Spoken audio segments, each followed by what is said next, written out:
ქალაქის ტერიტორიაზე რამდენიმე ისტორიული ძეგლი არსებობდა.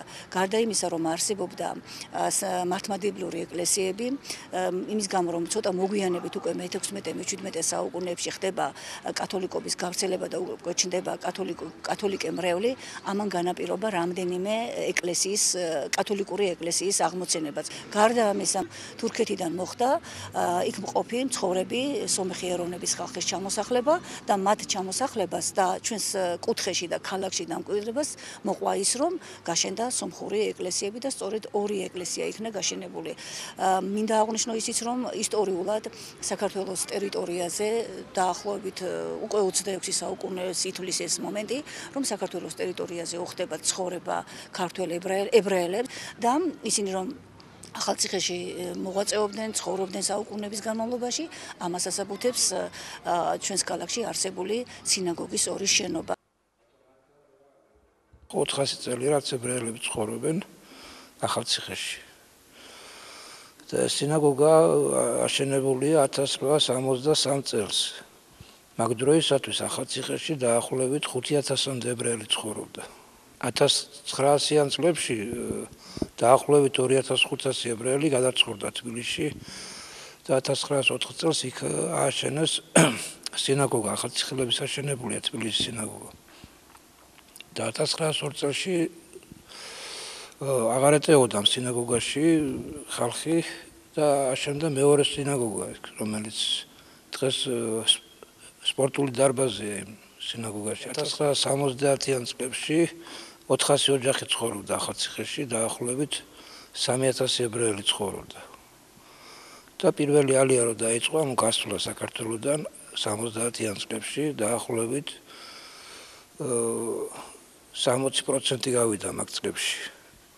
და სადღაც 100 ოჯახამდე იყო 90-იან წლებამდე დარჩენილი. 1990-იან წლებშიც მასიურად მოხდა გასვლა და დღეს 8 ებრაელია დარჩენილი მთლიანად ახალციხეში. როდესაც აღევლინება, როცა ხროვნის დღე არის, მაშინ თბილისში ცხოვრობენ ახალციხელი ებრაელები, ვისაც სასაფლაოები გააჩნია, ახლობლების სასაფლაოები გააჩნიათ ახალციხის ებრაელთა სასაფლაოზე და ჩამოდიან. და ტარდება ჩვეულებრივი ლოცვები ხროვნის დღეს. იცო ყოველდღიური ლოცვები ახალციხის სინაგოგაში აღარ ტარდება. მაგიტომ არ ტარდება, რომ 10 მამაკაცი აღარ არის. და ახალციხეში დაახლოებით კი არა 4 მამაკაცია დარჩენილი და 4-იც ქალი. და ლოცვის ასატარებლად 10 მამაკაცია საჭირო, რომ ჩატარდეს. მაგიტომ არ ტარდება.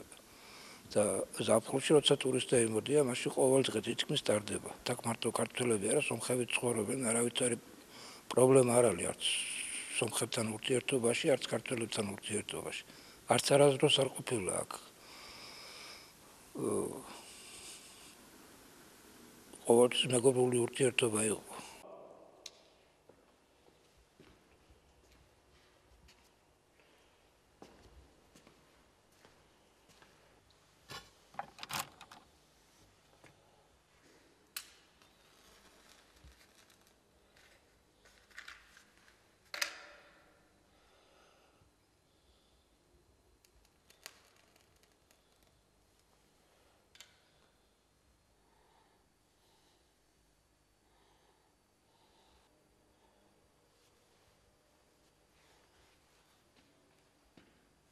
მე რომ მაგალითად რო ავდივარ რაბატში, შევდივარ ქართლის ისა ტაჯარში, ან გზაში რო გავილი ახალი ისა ეკლესიაში იქაც შევდივარ, გამოვდივარ როგორ ჩვენი ღმერთი ერთია და ჩვენ ყველას ერთად ისა წავთ. ჩვენ ისა ეკლესიაში შედიან ქართველები, ებრაელები, ყველა ერი შედის ჩვენი ეკლესიაში, სომხური ეკლესიაში.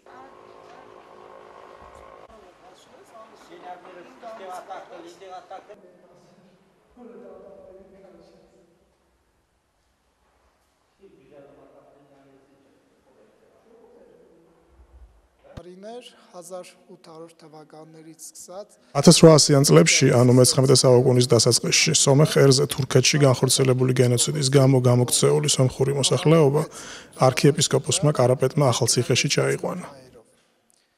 ჩვენ ყველამ ვიცით, რომ რაბათი უძველესი უბანია, უფრო სწორედ ახალციხე რაბათიდან დაიწყო. ეკლესია, სადაც ჩვენ ახლა ვიმყოფებით, წმინდა გრიგოლ გამანათლებლის სახელს ატარებს.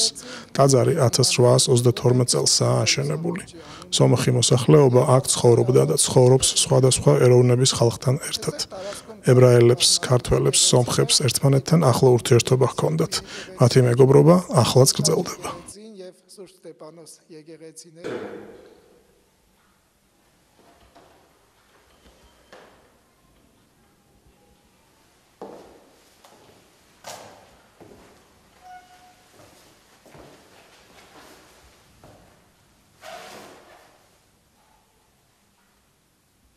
მესხეთში შემორჩა ეს კათოლიკობა და იყო შემთხვევები, რომ მაშინ ვინც კათოლიკე იყო, მაჰმადიანობას მუსლიმანები ხელს ვერ ახლებდნენ.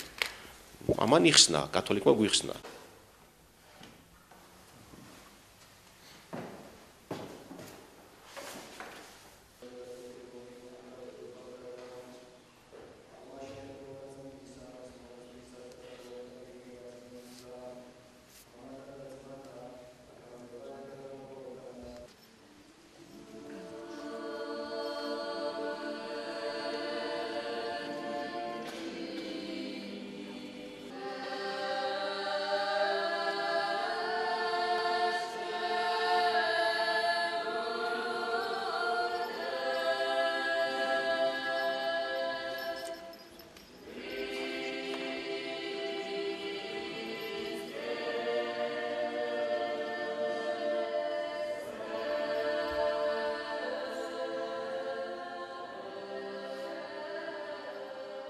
რა თქმა უნდა, სირთულეები არის ამ მრავალფეროვნებაში, მაგრამ ზოგადად ჩვენი ქვეყანა საქართველოს ისტორიულად მრავალფეროვანია, საქართველოში ისტორიულად სხვადასხვა ეროვნების და რელიგიის წარმომადგენლები ცხოვრობდნენ, მაგრამ მათ შორის არასოდეს არ ყოფილა შუღლი, არასოდეს არ ყოფილა არაკეთილი განწყობა და ზოგადად კონკრეტულად ჩვენ ეპარქიაშიაც მიუხედავად მრავალფეროვნებისა, ყოველთვის არის სიყვარული, ურთიერთგაგება და ურთიერთპატივისცემა.